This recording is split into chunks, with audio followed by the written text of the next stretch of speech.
Naša televízia si pre vás pripravila reláciu Výnimoční študenti na našej škole. Dnes tu máme študentku Soniu Urekovú, šéfredaktorku školského časopisu Untitled. Ahoj Soni. Ahojte. Ako sa ti pracuje v časopise? Tak v časopise sa mi pracuje naozaj dobre, pretože sme super kolektív a je nás dosť veľa, takže keď sú ľudia, tak sú aj témy a vždy je o čom písať. Koľko vás asi tak je? Vieš to tak nejak odhadnúť? No viem to odhadnúť a mala by som vedieť aj presný počet, avšak ten stále narastá, čomu sme veľmi radi, ale je nás okolo 15. A vlastne ako sa dostala k tomu časopisu? K časopisu som sa dostala jednoduchou cestou. Na začiatku minulého roka som videla na chodbe pekný plagátik, prišla som na stredko a o pol roka som už bola šéfredaktorka.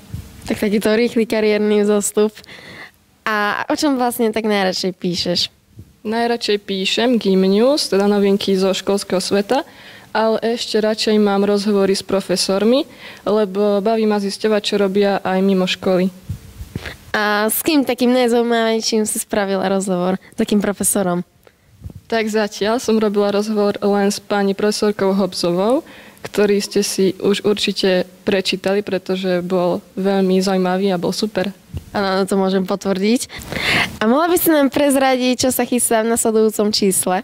V následujúcom čísle sa chystá veľa nových vecí, lebo bude to väčšie vianočné dvojčíslo a okrem tradičných tém ako rozhovory s profesormi a Gimnews, významné dni, sa dočítate aj o Fanny slovníku napríklad. Bude tam aj pokračovanie poviedky a o výmennom študentskom pobyte v Dortmunde. Sú tam 2 články o Dortmunde, takže určite stojí za to prečítať si toto nasledujúce číslo.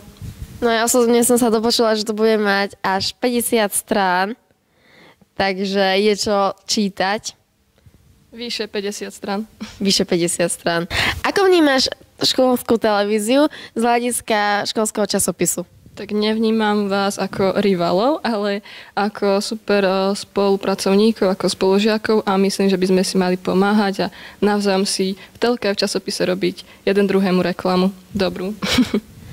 Pekná myšlienka na záver, tak to bol rozhovor so študentkou 3. D, Soniou Urekovou, ktorá je zároveň aj šéfredaktorkou školského časopisu. Pre študentskú televíziu Kristina Bohušová a Maroš Roman.